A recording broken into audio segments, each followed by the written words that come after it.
I started my life with being in the ministry, a preacher as a young man. Then I had some, life circumstances change. I had a massive knee injury. That ended my career, man. I was seeing a lot of garbage in the church that I didn't like. I don't like fake. My wife, she ended up divorcing me. And after she divorced me, I went hog wild. I went from the light to the darkness. I looked up in the corner of the room and I saw a demon. But I'll never forget, I saw Jesus' hand, Jesus holding the demon back when he should have let the demon go. I cried out to God. I said, God, if you'll have me, forgive me. I don't want to live like this. I need you to help me. I went from a full-time minister to a law enforcement officer to an entrepreneur, and now back into full-time ministry again. Full circle moment. And so Voice of Thunder is what I'm building right now and shaking the foundation of a dying generation. I'm Steve Russo, and I'm a legacy maker.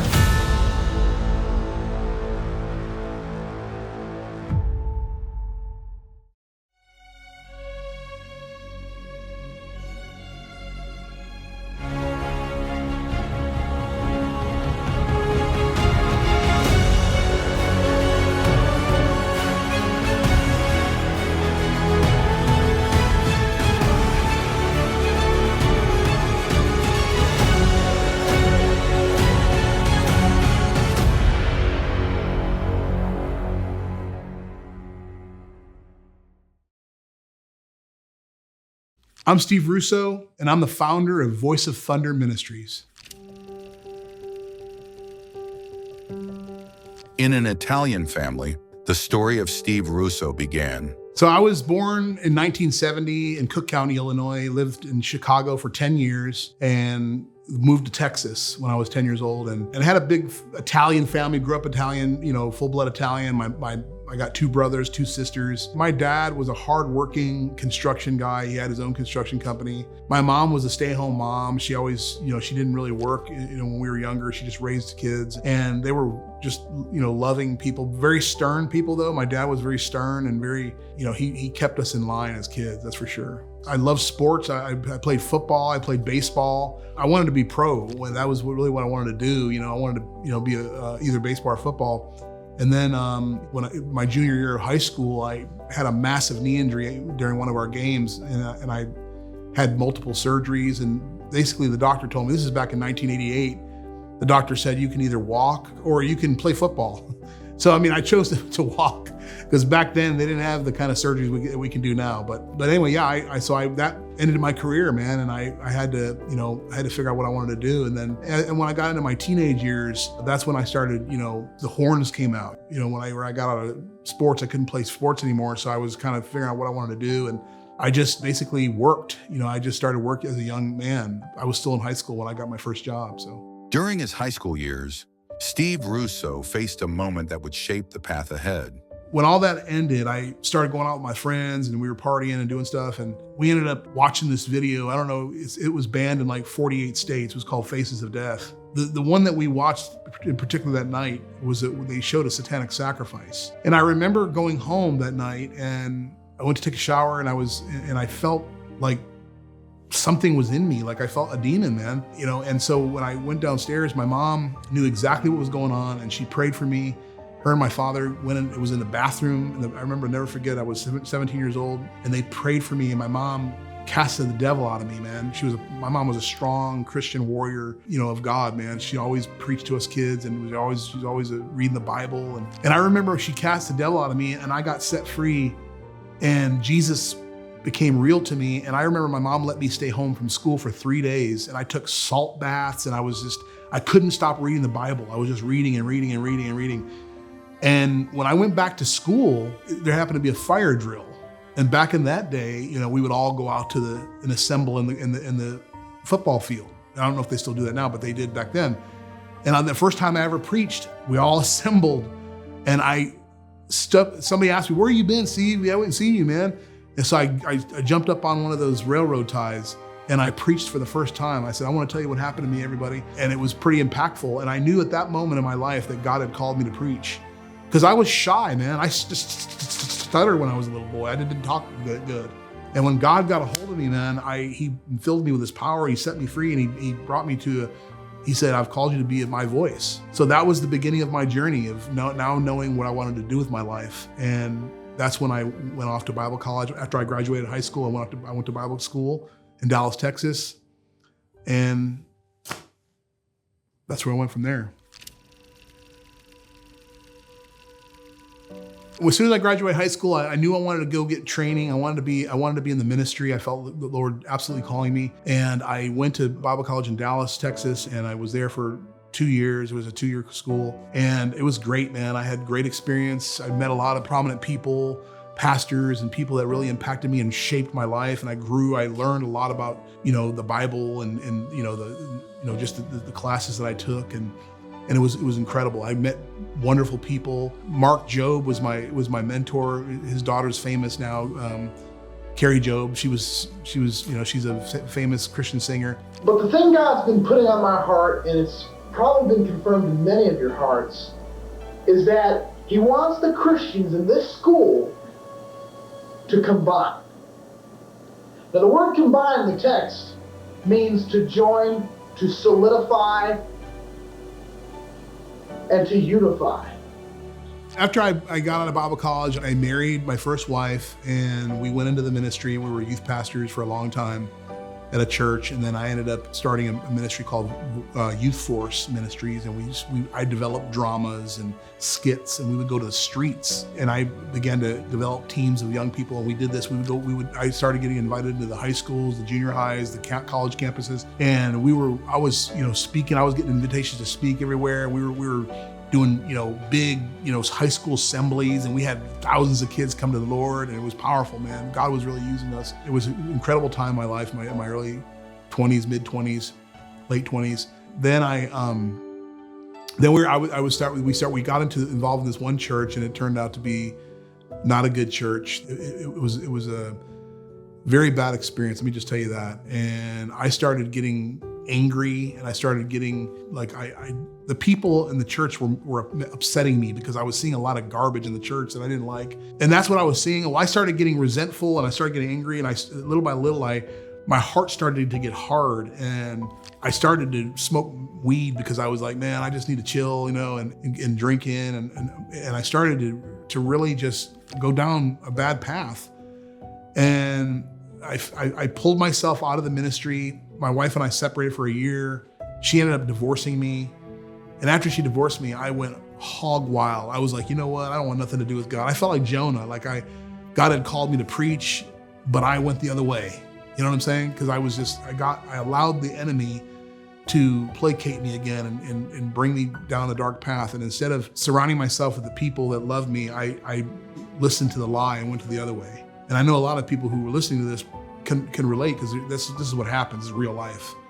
And so for years, I was drinking and smoking dope and going to parties, and I remember one time I was in a club and I'm drunk, and I'm standing there, and this woman walked up to me, and I'll never forget, she had short hair and she was wearing something red, and she looked at me and she said, "You don't belong in here." And I literally turned my head to the right for 1 second to talk to my buddies. And I said, "Did you hear what she just said?" Literally 2 seconds. And I looked back, that girl was gone. She was gone. And I spent the rest of my night trying to find that woman that said, "You don't belong here." And then later on, I knew that was an angel from the Lord. Why did He bring her, a small girl with short hair and wearing red? I don't know. But I do know that was an angel warning me at that moment in my life. And those times were happening to me throughout this dark period that I went through. And then that's what led me to the next phase. And then a moment came that pushed Steve to stand up and take charge of his life. After my divorce, and I had several years of just living like hell. I mean, I went from the light to the darkness. I mean, and the Bible even talks about, 7 times worse will happen to you when that happens. And I remember I should have died many times when I was living in that state. I was a backslider at that time. And one day I was in my apartment, and I had just smoked a bowl, and I was drunk, and I was coming off of that. And I remember laying there on the bed, and I looked up in the corner of the room, and I saw a demon. It looked like the same demon that possessed me before. The way the demon was positioned, it looked like it was gonna charge me. And I was on a 3-story efficiency apartment. And I think I already know in my head if it would have possessed me, it would have threw my body out of the window because it wanted to kill me. But I'll never forget, I saw Jesus's hand. And the reason why I know it's Jesus, because Jesus's hand was holding the demon. And I know this because I saw the robe and I saw the pierced wrist right here. And Jesus was holding, I'll never forget it, man. It was so powerful. I wanted to draw it one day and make a tattoo out of it, because it's a total depiction of mercy. Jesus holding the demon back when he should have let the demon go. I was living in darkness, but he was holding the demon. After I had just done cocaine and drunk and drinking and I was partying and smoking and doing all the things, and I was half dead in zombie land, Jesus, the same Jesus that saved me as a 17-year-old boy, now looking at me at the age of 29, I was, I think at the time, holding this demon back. And then right then and there, I cried out to God. I said, God, if you'll have me, forgive me. I don't want to live like this. I need you to help me. And so from that moment on, Jesus was restored to me. I got back in church. I got cleaned. And then at that moment, I thought, well, I can't do ministry anymore. I told myself I was disqualified. So at the age of 31, I decided to go into law enforcement because I wanted to go into the Marine Corps, but I couldn't because I had my knee injuries and I had flat feet and I wasn't able to get in. So I went into the police academy at 31 years old and spent the next 23 years doing law enforcement, being a police officer, starting a private detective agency and going down that road. And suddenly Steve saw it, a vision that would define the path ahead. In 2014, I was laying in bed and I was contemplating my life and where I was at the moment. I was still a cop. I was still relatively, I was about 12 years into it. And I was like, Lord, I know you have more for me than just being a police officer. And then all of a sudden I saw a vision and I saw this mouth going, like screaming. And then I saw voice of thunder. And so I had a little napkin by my bed and I kind of drew what I saw, right? And I drew the mouth, loud, like screaming really loud, like, man. And then I wrote down voice of thunder. I said, Lord, what are you saying to me with this? And he said, I'm going to show you. And then the next thing that came to me was shaking the foundation of a dying generation. And so I started to develop that back in 2014. I spoke at some police conferences, and one of them was in Pennsylvania. And I'm not here to be a spiritual cheerleader. This is the fire that's in my bones, that I've been in my secret place. And sometimes I cry and I cry out to God. I say, God, I want to see you move on this generation. I'm tired of seeing the devil always putting his stuff out there and thousands of people show up. And then you do something for Jesus and there's only 10 people. There's something wrong with that picture. So that kind of got launched back in 2014. And then for a while there, it kind of just went dormant up until 6 months ago, man. Quite honestly, I was contemplating dissolving it with the Secretary of State because I thought this voice of thunder is established, but it's not doing anything. It's just kind of dormant. What am I doing? So I contacted the person to get the process going to dissolve it. And the Holy Spirit spoke to me and he said, don't touch what's mine. He said, don't touch it. That's mine. I gave that to you and I'm going to resurrect it. So here I am, man. I didn't touch it. I'm letting God build it and develop it. Through his journey, Steve clarified the definition of success from his perspective. For me, impacting people is what makes me know I'm successful. Let me give you an example. I was at a mall about a year ago. I was just shopping in the mall. It's kind of during Christmas time. And this young man came up to me. He's probably in his late 30s. And he said, hey, do you remember me? He told me his name. And I said, no, I'm sorry, I don't. I'm sorry. He said, man, you spoke in my junior high school in the early 90s. And you preached the gospel and you were there speaking. As we used to do strength feats, I would break cinder blocks and we'd blow up hot water bottles like the power team of old. We would do those kind of things just to kind of as a gimmick to get the kids to get involved.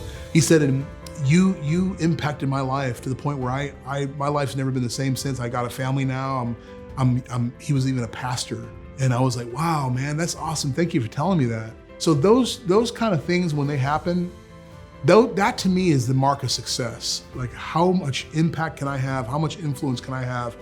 And I'm not talking about TikTok followers or people that you don't even know follow you. I'm talking about real, authentic impact where you know that person was touched by you, by what you said, what you did, how you lived, what, just whatever it was. And that to me that's everything, man.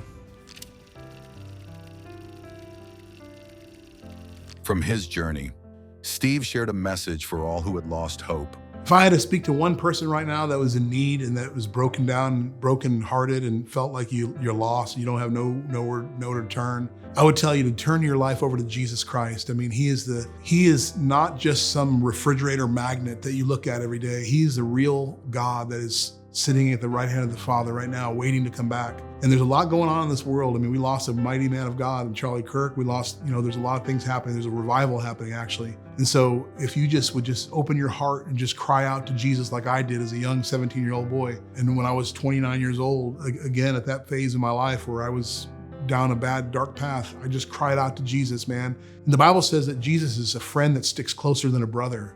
And if you give him your life and you truly are sincere, he'll change your life and give you purpose. Because I believe that purposelessness leads to hopelessness. Without purpose, you don't have hope. And he gives you the purpose. Legacy to me means living a life that people would write about.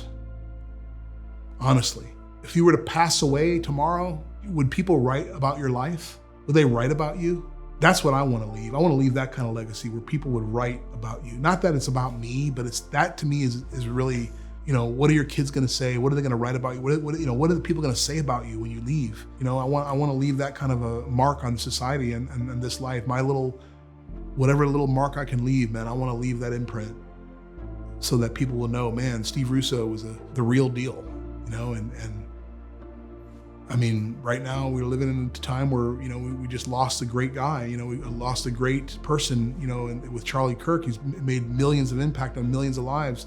And he's going to be a man that people write about. He's going to be written about for years to come. And that's the kind of person, that's the kind of legacy I'm talking about.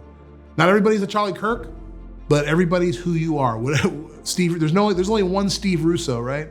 And that's what I want. I want to be who God's called me to be.